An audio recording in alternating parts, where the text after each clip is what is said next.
There's a cold going around. Ashley, our community director, she's got it. People at our house have it. It's just all around, and I had it. And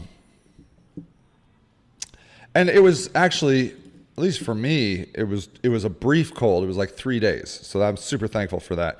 And I got sucker punched when I was in junior high, and it broke my nose, and I never got it aligned right, so I kind of have this deviated septum, so my nose doesn't breathe right, and so consequently,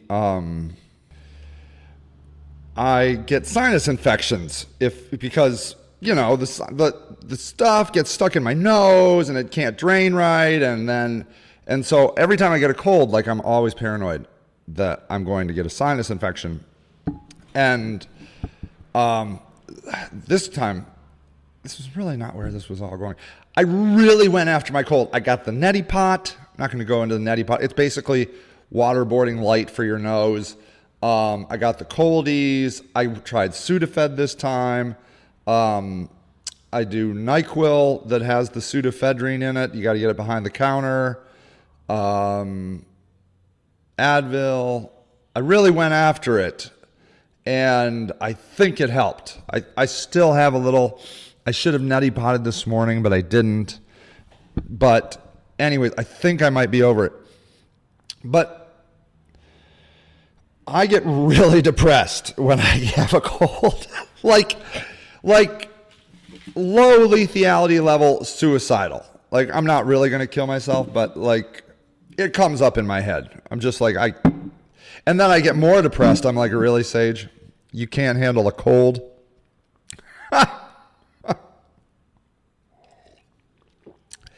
That just makes it worse. And I mean, like, seriously, I would never kill myself, but it runs through my head. I'm like, oh, I can't go on. I have a cold. And so I get like this cold depression. And but then I always come out of it like really, hopefully if I rest and, and do treat it right, on the other side I come out really euphoric. So I have like this cold-induced bipolar experience, a super low and then a super high. And so, I can almost it's like clockwork. Like, it just happens this way every time. But so I came out of this cold like a day or two ago on top of the world, but I felt like it was different. It wasn't just the cold. That I felt like I had emerged from a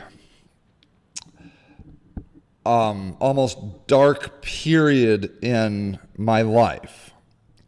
And the way I described it to my wife, Rocky, was that I finally felt like I was back in front of my life. That I was back, basically, I was back in charge of my life. And as I looked back most of this year,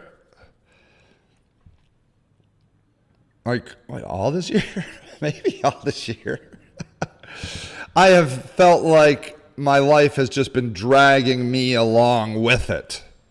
That I have just been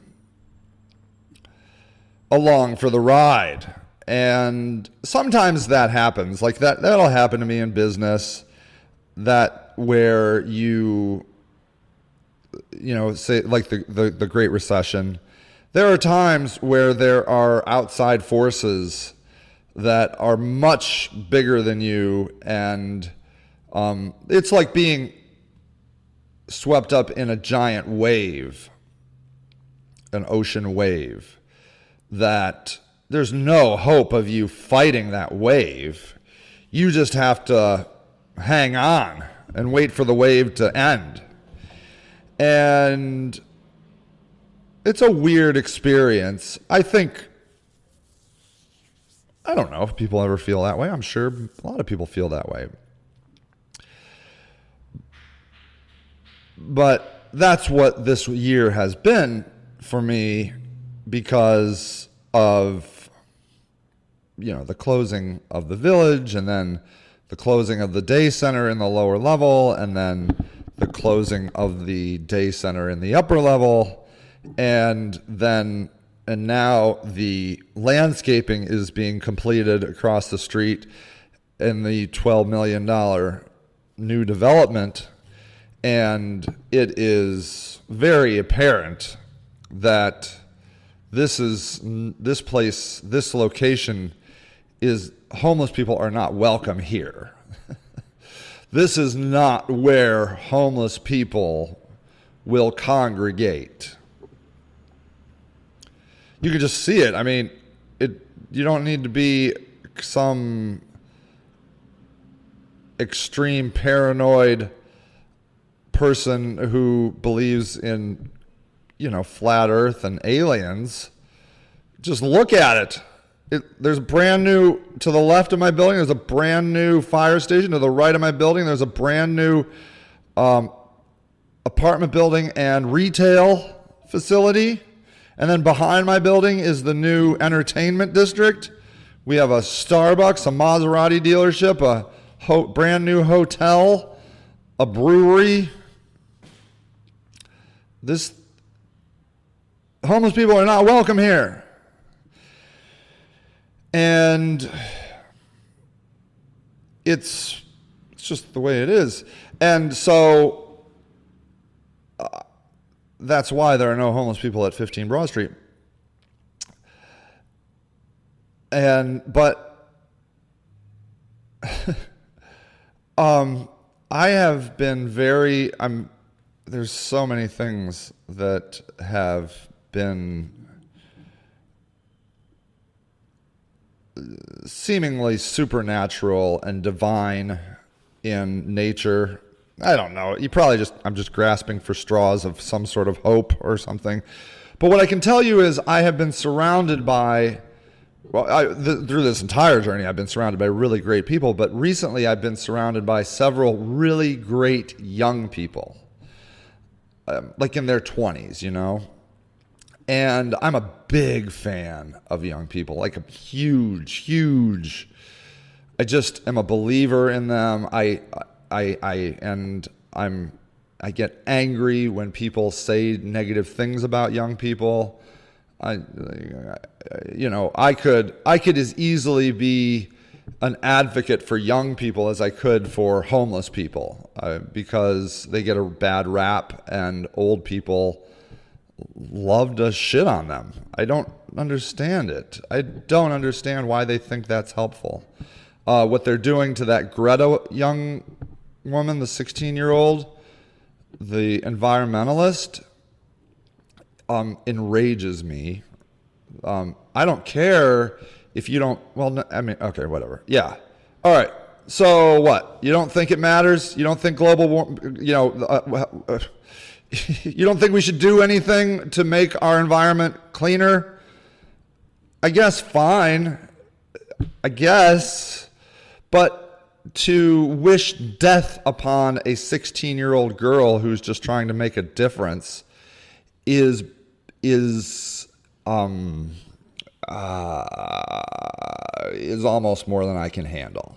I just cannot imagine who thinks it is cool to shit on a 16-year-old girl who has a passion about something. And of course they're doing it because she's very powerful.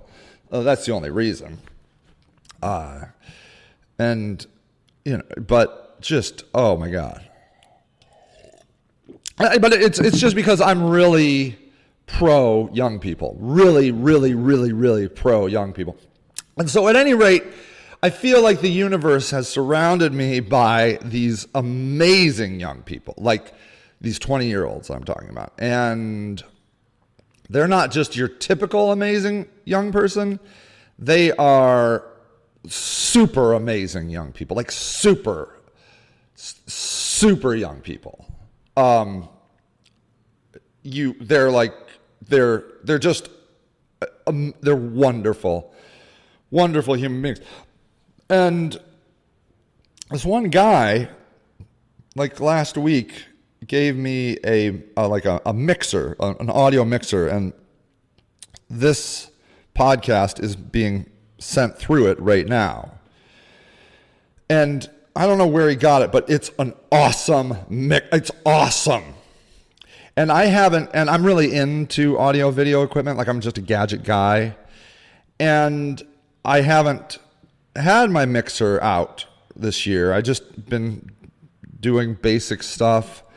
But I got that he's like, here, Sage, I don't need this mixer. He's a musician. He's like, I don't need this mixer. Have the mixer. And I was kind of reluctant. I'm like, oh, that's too nice. You shouldn't do that. He's like, no, seriously. I don't know where. I don't know where he got it. I don't know. But he's like, here, just have it. And so I brought it over and I just started fiddling with it. And I pulled out I have a Rode mic that I was sitting in my desk, and I tied it into the mixer. And then I was playing with the buttons and, working on sound levels and tying it into my computer and downloading USB drivers. And I just, it like was this was right where when my cold was coming out done. And it was this like spark of like, oh yeah, there's the love. There's there's Sage. There's Sage. And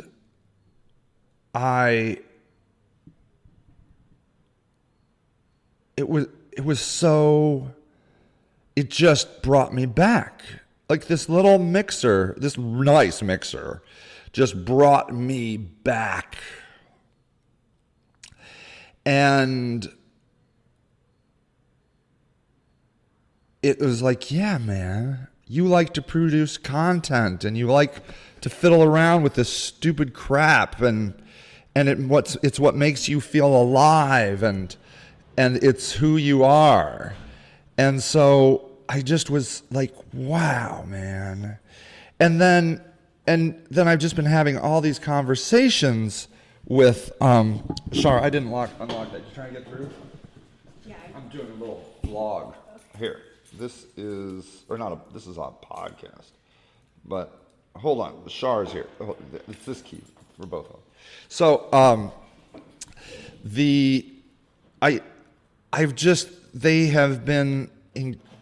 all these young people have been so uplifting and, really kind to me, but more importantly, just representing, oh, there's people in there? Are they having a meeting maybe? Okay. And they're just representing that youthful, hopeful exuberance of hope and love and idealism. That is the only way we move forward in the world, is with those kinds of extreme, amazingly hopeful, optimistic views of the world. And it just snapped me out of it. It just snapped me out of this like months-long funk. And I was like, and I'm back. And part of it, too, is I'm getting a semblance, I'm starting to sketch in what my future looks like. And I'll tell you, like, what I'm playing with. What I'm working, so there are two areas that really interest me. One, obviously, is homelessness. And it's interesting to watch me act, because that's the one thing I just keep doing over and over and over again. Like, I have, I like to do a lot of things. I'm a multitasker or whatever. I like chaos. I like a lot of things coming at me all the time. But I just keep choosing the homeless angle. I just keep doing the homeless thing. And I think it's very important to listen to that. But I have also started a nonprofit political organization that is, the purpose of it is to get Akron people excited about their community and their government. And I have some, I think I have, especially with young people, some ideas in how I can engage them in ways that will amuse them and appeal to them. And so I'm excited about that. So, okay, so basically if I can give you these two umbrellas, one is just stay hyper local in Akron and work on building up Akron, working on the Akron Homeless Initiative, and work on trying to get people engaged in politics, because our voter turnout it's abysmal, and we have 26% unemployment, 30% of our community is African American, just off the charts drug use, violent, terrible drug dealers, hepatitis A, twice as much as Cleveland, even though we're half the size. There's so many interesting things we should be doing in Akron, and I think I could inspire that. But then we have a nation that is torturing homeless people. We have made them outcasts, untouchables, unlookables even. It is within our American right to not have to look at a homeless person. Anytime you see a homeless person in a tent, in many cities, including Akron, you are just invited to call the city, and they will come right out and get rid of that homeless person. It's like a life and death hide and seek game. And to believe that you have the right to not look at someone is abhorrent. It is a disgrace. It's embarrassing. And so, I could do that on the local level, but then I think I have the ability to maybe do that on the national level and go to different cities and raise this awareness, potentially. But maybe it's better to just focus on one city and just keep hammering away at them until they give in. What would Martin Luther King do, right? That's Montgomery, Alabama. He just did that bus boycott until people were allowed to sit on the bus wherever the hell they wanted. So maybe it's important to stay local and not divide, I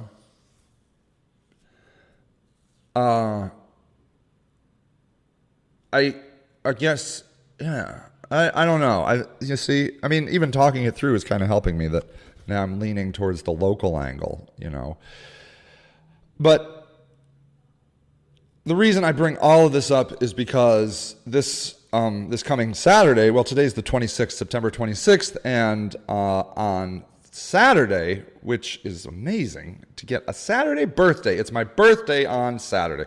Born in 1971, it's 2019. That puts me, I believe, at 48 years old. A nondescript year. Closer to 50 than I am at 40 by a long shot. I feel good, though. I'm feeling pretty healthy. I don't like to exercise too much. I like to save my joints. Just like to watch a lot of TV. It's my theory of longevity. Just don't overwork those joints, kids. Just sit down. Sit down. So at any rate,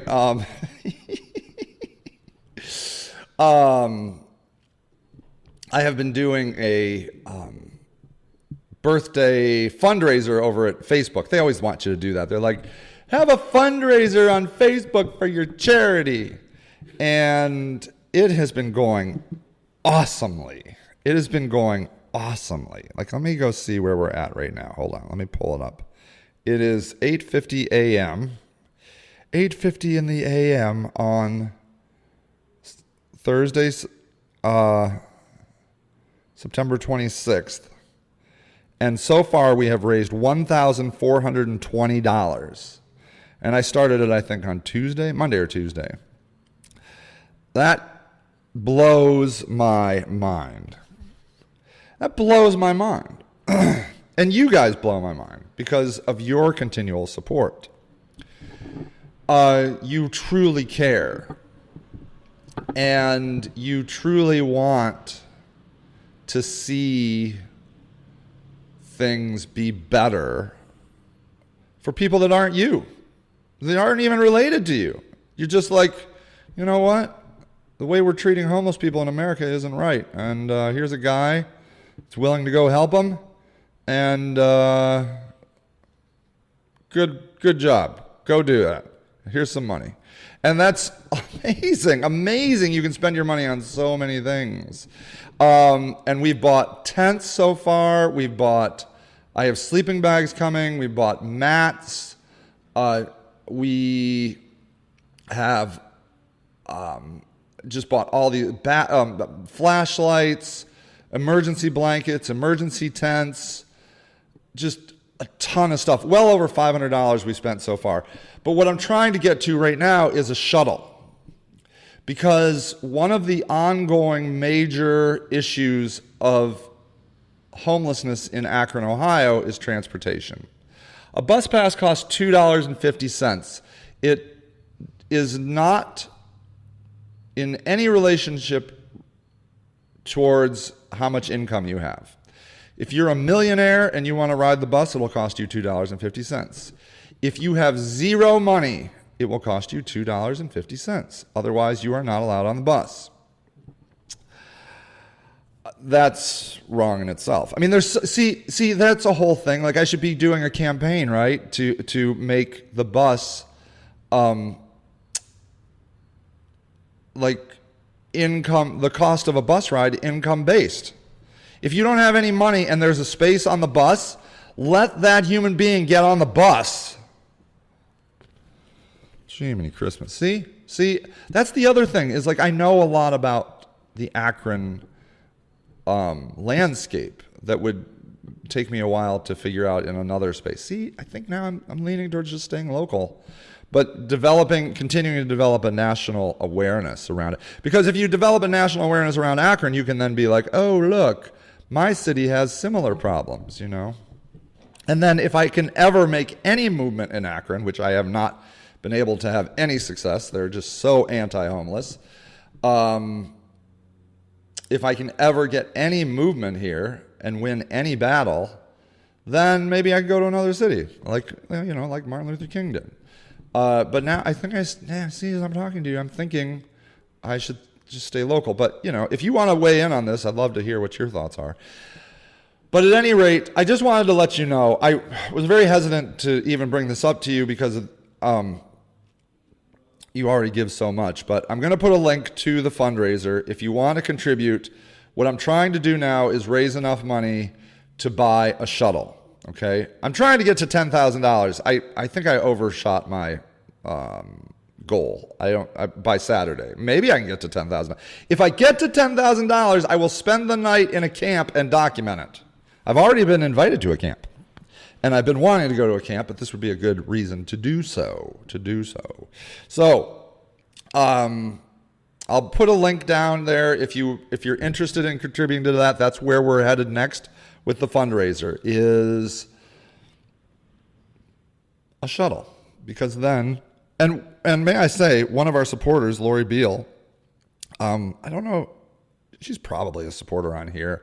She donated a card to a specific homeless person, Jim, our transitional house, and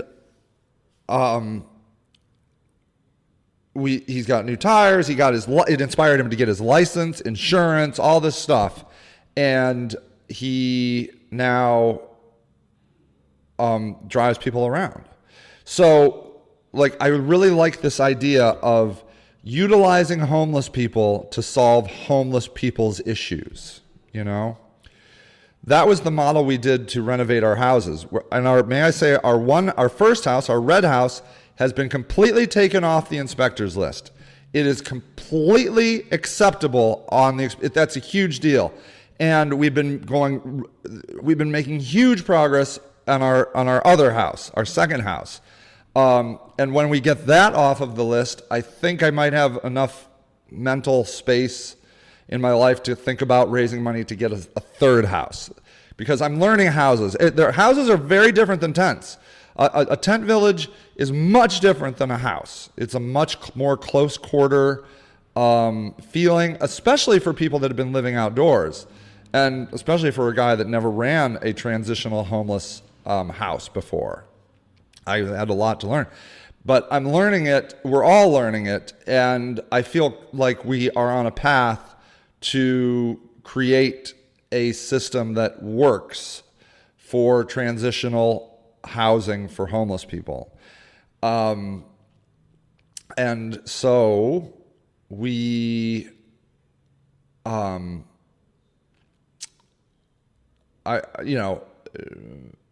there's a possibility, probably not until spring, I don't think. I don't know, maybe if I come. Anyways, I don't know. But a third house could really be on the docket, because I'm starting to get the hang of it. And so at any rate, but what I really need right now is a shuttle. So I'm going to put the link. If you want to contribute to the shuttle campaign, would be amazing. And you are awesome. You are incredible. We are nothing without you. You know, I don't, does it go without saying that we get no government money? Oh, that's so funny. Government money.